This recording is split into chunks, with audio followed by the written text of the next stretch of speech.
basic. So I want you guys to ask questions and along the way, right? Just raise your hands and we'll have a good discussion, right?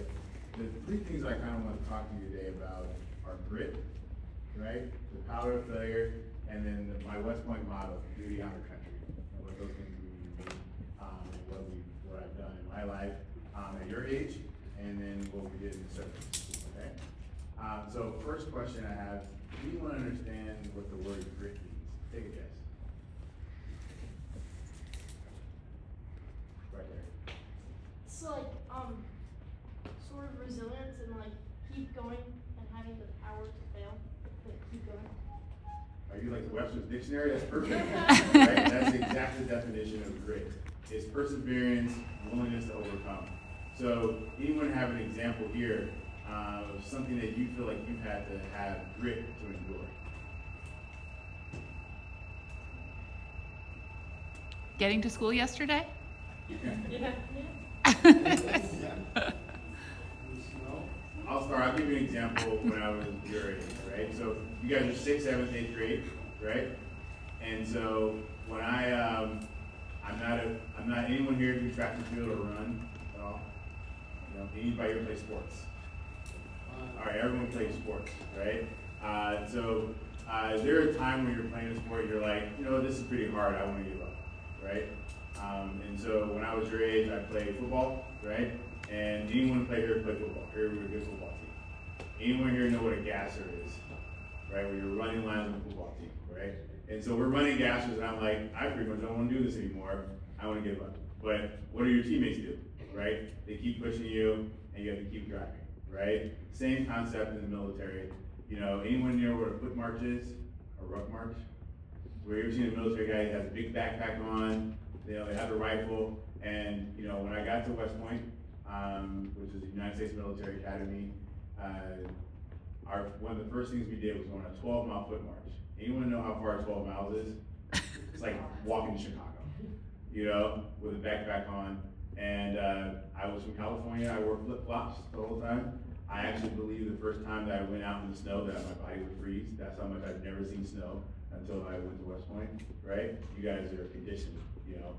You guys are tough. I went to drop off or pick up yesterday. Half of you guys even have long sleeves on. So you guys are tougher than me when I was your age, right? But one of the things we had to endure was, you know, was going on this foot march. Every mile or two, I'm like, start slowing down, right? And then your teammates pick you back up, right? So one of the things I learned in the military was, you know, not give up and persevere through, right? How do you get there is practice, right? And when does that practice persevering start? It starts with what you're doing right today, right? Whether you're running gases on the football team, or maybe a math question is a little bit hard and you have to ask for help, right?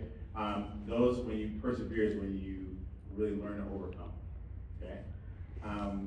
The next thing I want to kind of talk to you that I learned in the military is everyone has a breaking point, everyone fails. Anyone here think they haven't failed in life? I would like to know the perfect person. We can march you right to the sanctum right now. So failure is something that is a part of life, and it's something that I find that is often you fear, right? Who wants to fail? Anyone here want to fail? But how many of us fail? You raise your hand, right? So failure is something like that you have to deal with and you have to be able to overcome. And so one of the things that, you know, you're constantly learning, especially in the military, is how to deal with failure, right? If I say what are the list of things I failed at, the list is very long, right? And you know, it starts with simple things. You know, anyone know that you have to run a lot in the military, right? I am not a good runner, right? I run like a bulldog, right? A bulldog is not a good runner either, like your mascot, right? And so first thing I do to get to West Point, they're like, oh, we're gonna run. West Point is very hilly, not like the Midwest, right? So we're running miles and miles every day.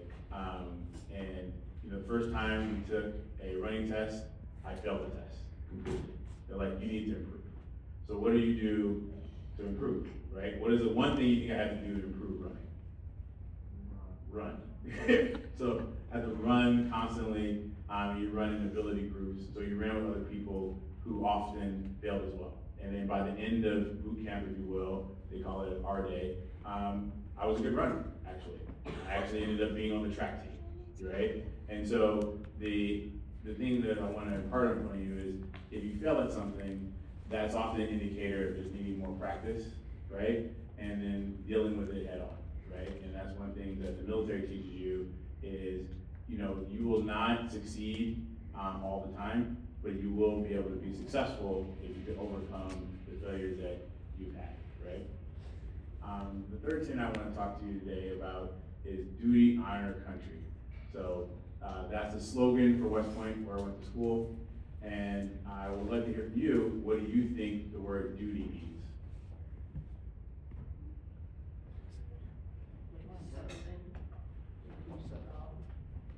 Yep, serving, that's a great answer. Anyone else? I saw a couple hands.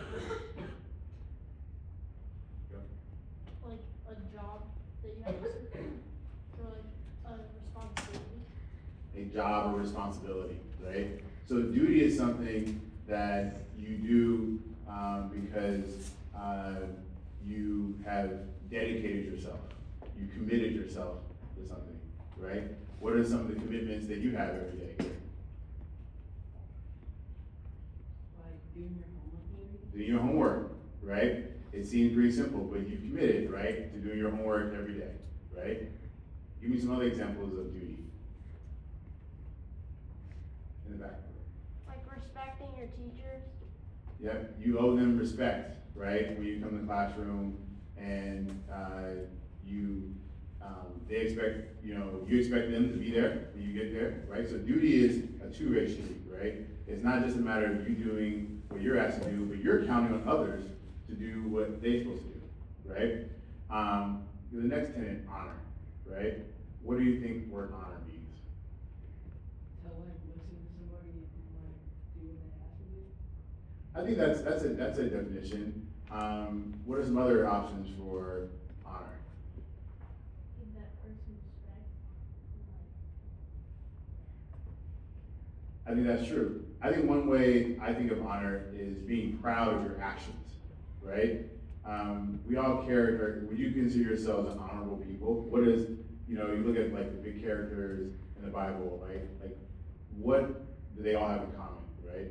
Most have in common is they have an honor in the way they carry themselves, right? You should always, you're always representing more than yourself, right? So when you walk around and you have FSC Bulldog on, that means something, right? That means that you are proud of where you came from, and there's a certain amount of understanding of like what kind of character you are when you represent the brand of FAC. So if I walk up here as an Army veteran, you may have certain expectations of me, right?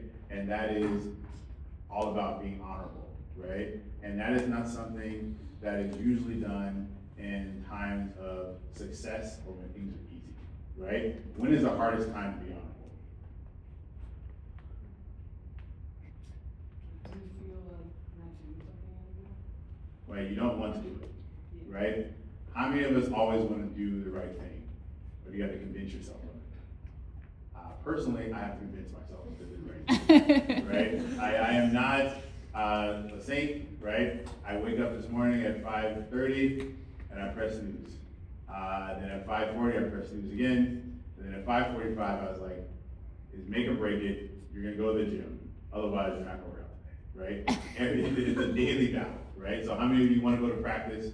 How many of you guys want to do homework every day? Do you want to listen to your teachers? Do you want to talk about, what do you want to talk to your best friend about, or do you want to listen to your teacher, right?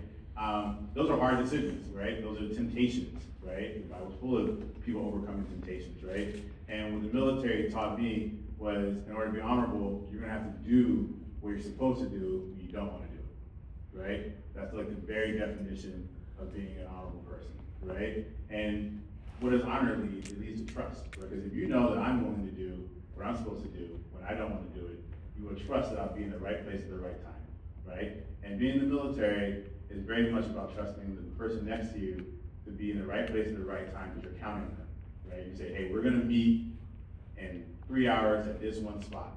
You're gonna trust it, because if they're not there, it could cost you life, right? So, that all starts with the daily discipline. So how am I gonna trust that you're gonna be where you're supposed to be if you can't be on time, right? If you can't do your homework, if if I say, give me 3 things, you give me 2 things, right? It all starts, like, you know, it all repeats after itself, right? So the things I've learned at West Point, the things I learned in the military, they did not start there, right? I went to school very similar to this, in California. I would say it all starts immediately. And, you know, for those of you who play sports, it seems like everyone here plays sports, you guys are all athletes, right? At what point do you have a good game, right? Do you have bad practices and then good games? No, you have good practices lead to good games. So right now you're in school, you're in practice, right? The odds of you being a very honorable person now and all of a sudden being dishonorable later are probably pretty small. The opposite is also true. The odds of you practicing very bad habits and then one day all of a sudden practicing good habits are very small, right? So we practice like we play, right? And that's what honor means to me. It's probably, to me, my most important tenet of how I live my personal life, and it's also the most important part to me of being a veteran, right? The last piece of this is country, right? It's just the name country, right? But what do you think when we say duty, honor, country? What do you think West Point means when they say country?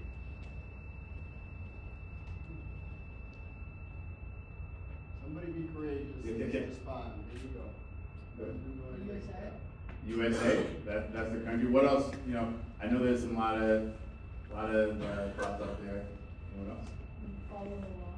Follow the law, right? Like the people that make up the country, or like Yeah. people in the country. You know, it's country first. It's about living ideals beyond yourself, right? You know, you should be dedicated, if you have a privilege to serve, right? And service is the military service. But what are some other ways you can serve outside the military, just in life? Just helping people out. Yeah, helping people, committing your time, community service, right? What are some jobs specifically that you can embark on, careers that are service oriented? Police, Police, that's a service. Right there. construction worker, Construction workers, they're building homes. like a nurse, A nurse, Politician. politician, teacher, teachers, fireman, firemen, do one more. a lawyer. A lawyer, right? I think the point of this is you can serve whatever job you have, right? Service is an attitude as well as it is a function, right? And so when they say duty, honor, country, your country is really about what you believe who you're serving, right? In America, I was happy to be in the U.S. Army, and we were serving Americans, right?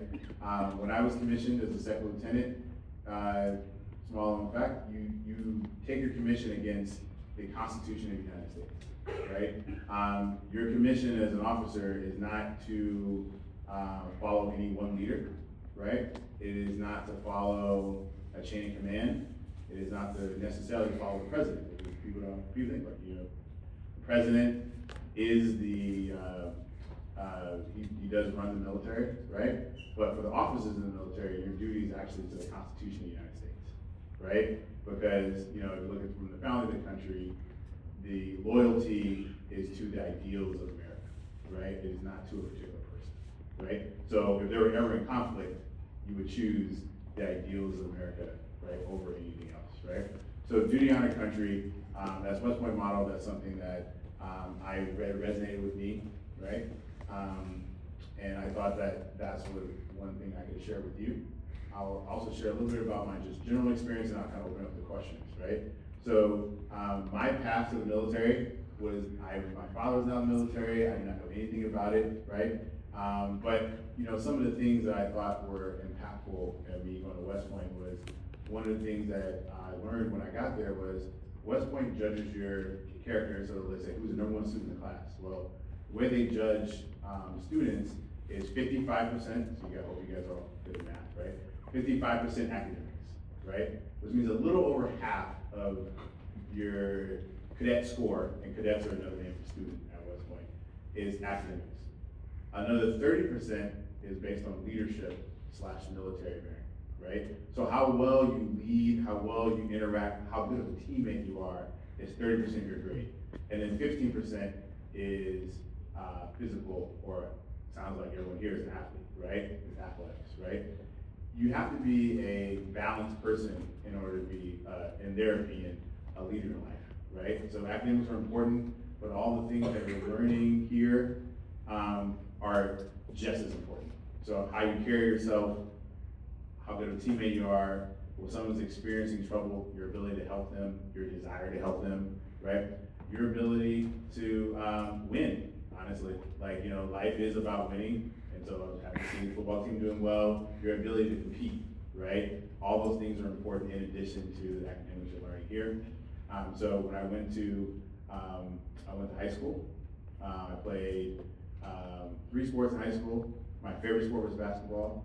That was also my worst sport, right? I rode the pine. Was that like you didn't play? But I was fortunate enough to play football, right? And I made varsity football team on my freshman year, and I was also on the track team. So when I went to West Point, I went as a football recruit to play football, but I ended up doing track for 4 years there. I was a javelin and a hammer thrower while I was there. So West Point is a college, a Division I college, but it also, everyone there goes into the Army. Anyone know the other academies? So West Point is a United States Military Academy or Army. What are the other academies? Navy, the Navy Academy, right? That's in Annapolis, Maryland. What are some other academies? Air Force? Air Force. The Air Force Academy is in Colorado. The 4th Academy, what do you think it is? Coast Guard Academy, right? So there's a bonus, 5th Academy in the back. It's Navy SEAL. Navy SEALs, so you can be a Navy SEAL if you go to the Naval Academy, right? So the 5th bonus academy is, Is it Marines? Marines are actually a part of the Navy, believe it or not. So they're actually a part. One more. Army? Army, that's West Point. Last one. Space Force? Space Force, they don't have their own academy, so they're part of the Air Force for now, right? So 2 little known facts, random. Air Force used to be a part of the Army until like 1955 or so. But the other academy is the Merchant Marine Academy. Like, you know everything about them, or Merchant Marines, right? So those are the academies. The academies, the other ways of serving, if you also want to go to college, which I imagine most of you do, right, is all ROTC. So if you're going to be commissioned in any of the academies to become an officer, you can go to Army, or you can go to West Point, go to the Army, you go to Naval Academy, go to Navy, or the Marines, you go to Air Force Academy, go to Air Force, or Space Force, right, or you can go to the Coast Guard. At the Army, don't they send you like before you go to the Army, they send you like a camp, like, for a little while? That's a great question. So I graduated high school in June 1st, and unlike most colleges where you get a nice long summer vacation with your family, I got about 2 weeks, and then you go into, they call it a version of a boot camp, R-Day, and you spend about 6 weeks doing military exercises for the first 6 weeks before school starts. So yes, every academy and every time you join the military in general, you always get a boot camp in which they kind of train you in the basics of the military, right? Some other things about my high school experience. It is important if you want to go to academy to have be well-rounded. How many of you guys are in the Scouts? Anyone in the Scouts here? That was it. Yes. So there's 3 components that most academies like. Academics, number 1, so you need good grades, right? Number 2 is they're looking for leadership potential. What are some of the things you can do to show leadership potential in here and in high school? Student council. Nice to younger kids. You can be nice to younger kids. Being captain of a team. Being captain of a team. So I would say almost 100, if you, at least at West Point, 100% of people have one of 3 things. They were captain of their sports team, they were student body president, or they were an Eagle Scout, right? And you have to be one of those 3 things. I was not an Eagle Scout, but I was captain of my football team, captain of my track team, and I was my student body president, right? So you have to show leadership potential, and that's helpful. And then athletics, obviously, are important, right? I think one of the things the West Point's view on athletics is it is how you show friendly strife, right? So it is a good way of determining how well you're able to face adversity physically, right? And facing physical adversity gives you a toughness and also gives you a confidence in facing adversity in life in general, right? So, what you do on the sports teams, I'm able to become professional athletes, maybe all of you, right? But what you learn doing athletics is a great way of learning how to deal with adversity in life, right? So you kind of get beyond. In the meantime, just score touchdowns, right? But that's what from a conceptual standpoint, what they're trying to do. So that's what got me into service, right? I wanted to serve. I joined after 9/11. Anyone know what 9/11 is? Right? So when 9/11 happened, I was a senior in high school, right? So that time to change, it means all of us went to war, right? So we were at war when I went to West Point. When I graduated, we were at war, and I went to Afghanistan from 2009 to 2010, and I got out of the military in 2011 and kind of transitioned to corporate America after that, right? So that's my story. I will open it up to how much time you guys have left. If you want to ask any questions about service or my experience or anything you guys want to ask. How long did you serve for? I served 5 years active duty from 2006 to 2011. Is there a certain amount of years you have to serve? Yes, 5 years. So you have to serve 5 years if you go to any academy, and you have to serve at least 4 years if you do ROTC anywhere else. Did you like go into combat? Yes, I went to combat from July 4th of all days, 2009, and I got back July 4th, 2010. Do you have to go to one of the academies to use army? No, you do not. You're right. So there's a few paths to join the Army. First of all, you can just join the Army usually out of high school, right? That's what they call enlisting in the Army. Most people, 9 out of 10 people do that, right? If you would like to become an officer in the Army, which is less than 5% of the people in the Army, right? You can go to college and join ROTC, which is you go to college and you take military classes at almost most universities allowed, right? You can go to one of the academies, right? Or they have like a small known fact, you can go green and gold, which is you can enlist in the military, and then while you're enlisted, you can take college classes and then become an officer. Please pardon this interruption. All students who are scheduled to attend the Veterans Day luncheon, please meet Mrs. Lalonde in the front office. All students scheduled to attend the Veterans Day luncheon, please meet Mrs. Lalonde in the front office. Thank you. We'll let you out in a second. Go ahead. If you do ROTC, do you have to do like another year of training before you go in the military? Or you just go like straight into it? You go straight into it, but you do practice during your summers, right? So if you go ROTC, you take one class while you're in school, and then in the summer you do the equivalent of internships in the military. What are some of the things you guys do for training? It changes, right? So I was military a while ago. Technology is not the same, which is, so I used to,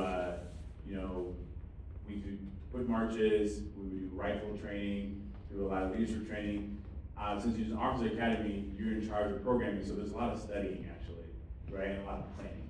Mostly officers plan, right? And you have to practice how to plan. So that's what a lot of us do with our training. I mean, interesting today though, now they have cyber warfare, which didn't really exist because, I had a cell phone back in the day. But now there's an entire regions that do a lot of other things. But essentially, whatever America feels the threat is that day, they plan for it. So the training today will look different than that did 20 years ago, and it'll probably look different tomorrow too. One last question. How many women were in your class at West Point? So that's a great point. Women were about 20%. So they are a minority, but they're 25% of the Army, and I think in general, the military is women. Well, thank you very much. Thank you.